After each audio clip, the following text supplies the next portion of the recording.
Duck family, next week we'll be officially starting our new segment, Flock Talk. Leave a question in the comments on this video for a chance for it to be featured in next week's episode. The University of Oregon is located in Eugene, a city of 80,000 people, situated in the lush Willamette River Valley, midway between Cascade Mountains and the Pacific Ocean. Touchdown! Stewart! Yeah, I got your speed right here. Hey, ball corner 10, outside block. Are you kidding me? I'm really proud of where this team's at. We got a lot of work to do. What's the deal, Duck family? I am Kenjon alongside Jonathan Stewart, and we want to welcome you to another episode of the Ducks of a Feather podcast. Stu, how we doing, baby? I'm doing good, my brother. How you doing? Man, blessed, highly favored. Woke up on top of the ground and the ground not on top of me, so we good. Oh, baby, that's good. Every day that's great. good. That's happening, isn't it? It's an amazing thing to see a new day, baby. You feel me? Yeah, man. So listen, on this episode, we're going to jump into this past week's game against Oregon State, the rivalry game. Listen, we got to talk about that name. I know we kind of spoke about it last week, but it's that the name of the game has zero seasoning. It has no flavor. Yeah, no flavor.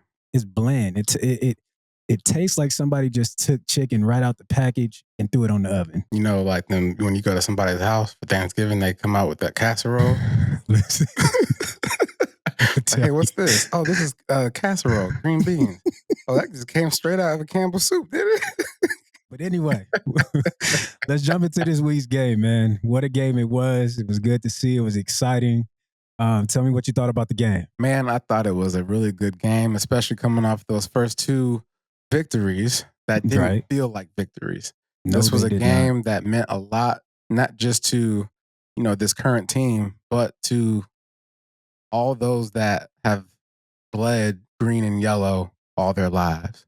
Right. This was the game of all games for so long. I mean, you talk about rivalries, one of the longest rivalries, in college football. Yeah. And so going into this game, yeah, you're supposed to win this game, but you also supposed to go in there and beat them like a drum. Okay? Absolutely. And I loved what I saw out of the performance of this offensive line. If I'm giving a game ball out, I'm giving a game ball to all the offensive linemen. You played a clean game. I'm with you. A clean game. When we talk about mental errors, right? We talked about, hey, no sacks. Hey, we don't want mental errors. I mean, the penalties, how many penalties did they had? Let me check.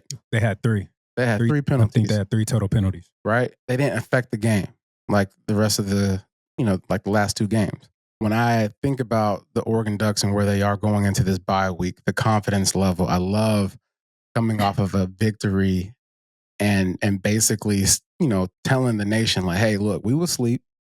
Right. We will sleepwalking. Our bad, but we back. Right. Yeah. You play a game and you basically shut these guys down in a way of playing physical ball, doing the things that you do well, and just making a case that the Ducks ain't to be played with. Someone posted on Twitter probably the day or a couple of days before the game what they wanted to see or what they expected. And I said that this would be the game that we play a complete game, that we finally look like the Oregon team that we're all expecting to see. So to see them come out, it was the first drive that set the tone for me. Yes. We ran the ball. Jordan James, as we spoke about on the last episode, he looked like that back that I seen in the spring game. Oh, yeah. It's one thing to do it against your teammates, but it's another to go out there when them bullets are live and can be that same animal, but a different beast, as Kobe would say. And he was an animal, but a completely different beast in this game. And the way he started that game, I think he had about 4 carries, maybe 5 carries on the first drive. Yeah. It set the tone. And it's kind of like we talked about physicality. You set the tone for physicality in the run game. Yep. And that's what they did. They came out, they dominated, they ran the ball, they continued to run the ball. This was the game. This was the first game where I seen an identity. And we spoke about that as well, what we needed to see from them. This was the first game where I actually seen an identity where I felt like, okay, I know what this Oregon team is. I know what their identity is. I know how they want to play. I know what they want to look like. I know what they want it to sound like. This was that game. So I was extremely excited about that. One of the things that I loved about this game is, again, how you said, start the game strong, right? Yeah. what I've been also wanting to see is drives, like repetitive drives where you're scoring touchdowns, right? Yeah. Not just one touchdown here and then you settle for a punt or there's an interception and turnover on downs and then you find a way back in the end zone in the third quarter. I don't want none of that. Mm-hmm. I need consecutive drives where you're scoring. And this is what they did. They had 3 consecutive touchdown drives to begin the game. And then they had a field goal in the third quarter. This is championship caliber type of football. Yeah. When you're playing against a team that's inferior to you. Mm-hmm. And so you treat them just like who they are. Treat them like a rug. Treat them like a doormat. You step on them. That's how I feel about it. So they checked all the boxes for me. There's still definitely room for improvement in certain areas of the game. But, you know, this is a podcast where we've been shedding a lot of light on the bad. And I think this is a podcast where we just want to focus in on all the good, especially as they're going into this bye week. And, you know, just feel all the good. Here's the thing about myself and Stu. We love Oregon and we want to see Oregon succeed. So when we come on here and we're talking about the negative, it's not that we just strictly want to focus on that, but we have a high expectation for this team. We love Oregon football. We bleed Oregon football. So it's not coming from a place of hate or dislike, but this is coming from a desire to see you guys succeed and see you excel. And so, Stu, I want to ask you, we've kind of spoke on it a little bit. What would you say the biggest difference between week 1 and week 2 to week 3 were? If you had to point out, say 2 things. Attention to detail. Mm-hmm. I think when it comes to playing a game where you have limited errors mentally, right? Yeah. It's because you're prepared.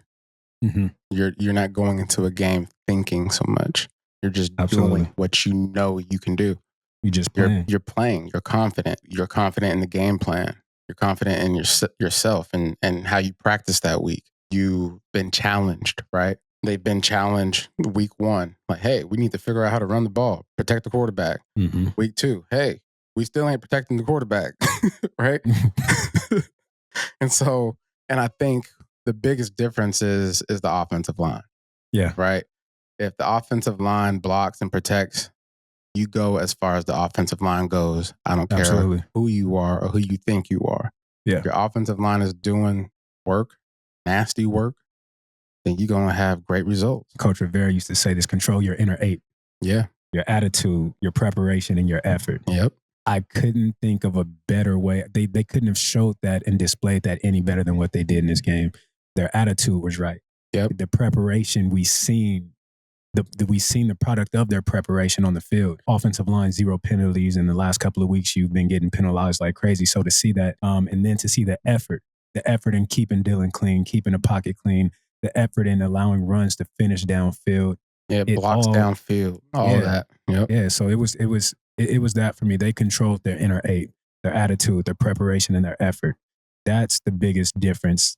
Week 1 and week 2, I wasn't, like you said, I wasn't too sure of how prepared they were. They may have been, but it didn't look like it. And like you said, when you are prepared the way they seem to be, you can play freely. Mm-hmm. You're just out there playing ball. You're just reacting. That's what it was for me. Again, we went at the O-line all day. And I think, too, you got to be geeked up for games. You know what I'm saying?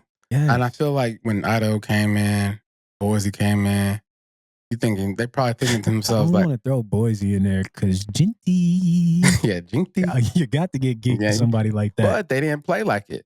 They didn't. You know what I'm saying? So you have to get geeked. And I think part of like football is, you know, what Coach Skip used to say? Take a game piss and make sure it's hot. Make sure it's hot. Make sure it's hot, okay? Make sure it's hot because we don't need nobody out there with no cold piss. Not at all. Not at all. And from the appearance of it and the outcome of the game, everybody, and Coach Oz used to say that too. Mm-hmm. Everybody's piss was hot. Yeah. Everybody's. So shout out to you guys for getting the job done, man, and going out there and performing. I will say this, though. It was a great game, but defensively, we have to be able to stop the run. Yeah. And Oregon State was able to kind of, in that first half, defensively, it was a tale of 2 halves. Right. That first half, they came out and they were moving the ball, running the ball, doing it at will. The second half, we came out and we shut it down. And I think a little bit of that was due to McCoy, the quarterback, getting out and, scrambling and the waggles, the boots and whatnot that were designed for him to, to alleviate pressure, right? Right. And eventually in the second half.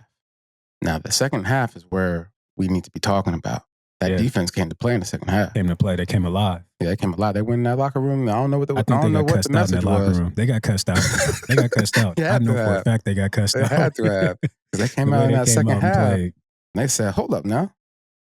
Nah, this got to stop right now, baby. Right now. Right here and right now. This is not the team that we are. Because McCoy was, on his back, the rest of the game. And so once we really dictated where he was going to go the remainder of the game, it really shut their offense down. In the first half, we couldn't get off the field on third down. Mm-hmm. They kept extending drives.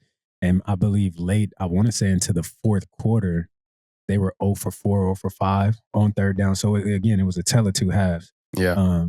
So if there's any negative that we could point out or give constructive criticism on, it was we got to be able to stop the run.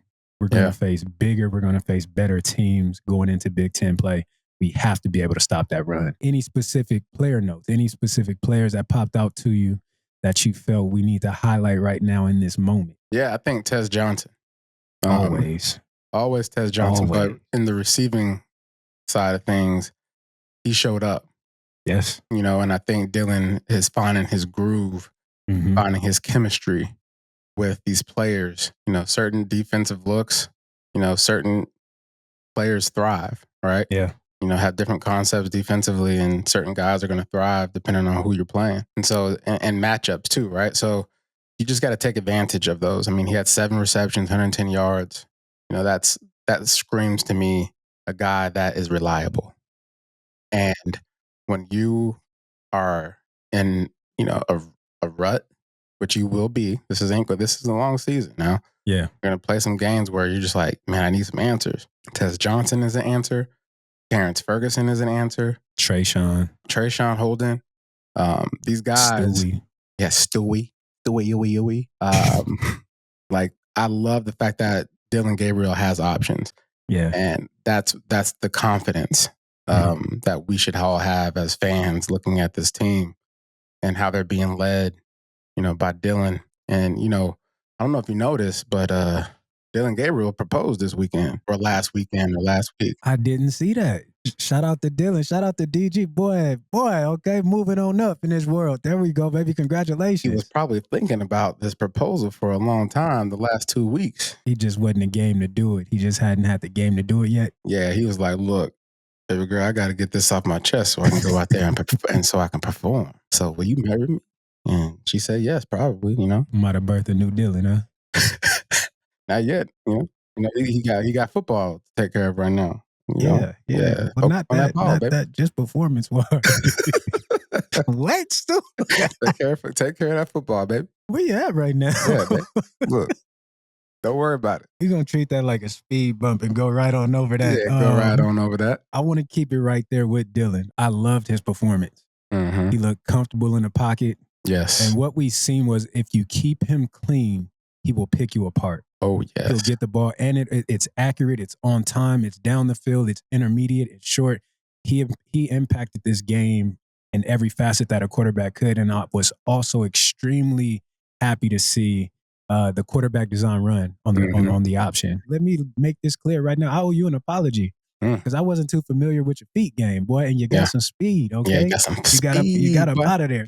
He has decision-making, elite decision-making. Yes, he does. That's what makes you a good quarterback in this college level. And that's where you look at guys in the league. It's all about decision-making. It's all about managing games. You can have all the arm talent in the world, all the, the feet, speed in the world. But if you don't make the right decisions, what good is it? I mean, there was one play where it was like a fake. It was basically like an RPO, but like a really weird designed RPO where he had a quick release throw to Evan Stewart in the flat. And the decision making there in the split second that he had to make the decision, it was just elite. and it was so impactful. I don't even think that it felt like it wasn't really designed almost, but looking at the replay, it was designed. And for an offensive coordinator, have a guy that can make decision-making look so easy. Yeah. You can do anything in the playbook. Yeah, so shout out to you, Dillon. You had a heck of a game, and you've had a heck of a season so far. But another guy I want to bring a little attention to is Betcher. Mm-hmm. Look, I was excited watching him out there moving sideline to sideline, making tackles, getting PBUs, on special teams making tackles. He played, as coaches say, he played like a man with his hair on fire. Yeah. Was out there all over the place, and we all know that he's a homegrown kid, so this game meant a lot to him. But I think he had 11 tackles. I think he had 5 solos. Bryce Betcher, is someone that if I'm a coach and I'm pointing guys out in a film room, he's a guy that I want everybody to emulate for sure. It's hard to say something needs improvement after a game like this, but there's always something that needs to be improved on. Is there anything that you could pinpoint outside of what we already spoke about? No, man, I think they played a pretty good game. Just start faster on defense. I think when you do get to the level of playing Ohio State and the likes of Ohio State, you're going to have to come out swinging. Yeah. It's going to be a fist fight. You got to treat every game like it's a fist fight. And if you don't throw the first punch, why are you out there? All right, ladies and gentlemen, what we've all been waiting for, the duck and dive into the archive. Oh my God. All right, here with Oregon Duck running back Kenjon Barner. Kenjon, your head coach went to Philly. What would it mean for you to maybe get a reunion with Chip Kelly in Philly? It'd be nice. It'd be real nice. But in my mind, I want to get drafted by any team that's going to sign that contract, regardless. Boy, look at that S girl. Boy, listen. So even as a fan, who's your favorite team to play with in Madden? 49ers. 49ers, and why the 49ers? Just been a fan since I was a little boy. My entire family, from my grandmother down. So as a fan of the 49ers, what would it mean to you? I don't know who cut my hair, but they needed a bigger tip. Okay? Well, looking sharper than a knife. I'd be absolutely crazy. I think it would be too good to be true. All right, one last question. You're in New Orleans, Party City for the week. What are you going to do when you get out of here this event? I remember this. Hang out with my friend LaMichael. Shout out to LaMichael. What y'all was doing? Look, he was playing in the Super Bowl. Oh, yeah. Shout out to my guy LaMichael. Man, shout out to the barber, man. The barber had your fade looking real nice. This is how bad this is, right? The duck and dive for Kenjon was almost like a compliment, right? My man got gray hair. Don't hate the plan. Man, Hate the game. Juices and berries. He don't even really have juice and berries. He don't put nothing in his hair. He wake up and it just drip like that. I woke up like this. I woke up like this. Yeah, man. He asked you a question about Philly? Yeah, because that was that was Chip's last year at Oregon. He was full the head circle coach. Moment, right? For you. Chip Kelly go there and coach, and then what happens there, the rest is history. And then you get to go to Philly and go win a Super Bowl. That was dope, man. Like, talk to us a little bit about that Super Bowl, man. What was that team like? The most relaxed team I've ever been on. I won't say that because when I went to Baltimore for training camp, they were so relaxed, I felt uncomfortable being there. Listen, I had never felt so uncomfortable. I'm like, nah, they too relaxed. It's too much fun going on over here. Yeah. But no, that team, man, all NFL teams, all college teams, we all talk about family. Yeah. But there aren't many that really live that out. That was a team that lived it out. When we would step out on the weekends or whenever it was, we'd be 20, 25 deep, offense, defense, special teams all together. We're going to dinners. It's not just offensive players or defensive players. Yeah. It's all of us together. This was like the most family-oriented team that I had been on, and the most connected team that I had been on. Just a fun team. If you were to come to practice, you would have thought we were at a club still. Music blasting, everybody's dancing. I'll give you guys, we playing in the Super Bowl, obviously playing against New England, Tom Brady, Rob, all those guys. If you would have came into our locker room at halftime, you would have thought the game was already over. The way we were in there dancing, partying, but that was that team. We were loose. Yeah. But when it came time to play, we didn't bat an eye. We knew our assignments, we knew the details, and we went out there and executed. But that was probably one of the greatest teams that I've ever played on. On paper, I wouldn't say we were the best team on paper, But when it came to playing together, supporting each other, and that was the only team, Stu. You know, offenses and defense get into it sometime. Yeah. Where if the defense is doing their thing, is the offense is not scoring. If the offense throws an interception, the defense it was always, don't worry about it, I got you. Yeah. Don't worry about it. Oh, you threw a pick, don't worry about it, we're going to get it right back. Yep. Oh, you got scored on, don't worry about it, we're going to go down and score. So that team was special and will go down in my book as probably the greatest team I ever played on. You usually hear those stories when it comes to, championship caliber teams. Yeah. It's not necessarily the plays that were drawn. It's not necessarily the talent. It was the connective tissue, right? The trust factor. Yeah. That's another aspect of it. Mm-hmm. That was the first team where we would be in meetings and our head coach, Doug, and our OC, Frank, they're going over plays and they're like, what do you guys think about this? You guys want to run this play? Should we throw this out? Mm. What do you guys think we should do right? It was that type of trust, where that back and forth where the head coach was leaning on the players for their input on game plan and the plays that we wanted to run. Dope. I mean, a prime example is, again, going back to the Super Bowl with Nick Foles and the interaction that they had where he called the timeout. And Nick Foles is coming to the sideline. And Nick goes up to him, Philly, Philly? Doug goes, Philly, Philly? Yeah, let's run it. Wow, Super Bowl. Yeah, but that's the type of trust that we had. It's a special team again. Just a great group of guys, trust factor, family, fun. I wish that environment for anybody that's playing a game of football or any sports for that matter. Yeah. It was a blessing. It was an absolute blessing. Well, family, that's all we got time for today. We want to thank you guys for tuning in. Thank you for listening. Stu, I love you, my guy. Love you too, Doc. And remember, ducks of a feather flock together.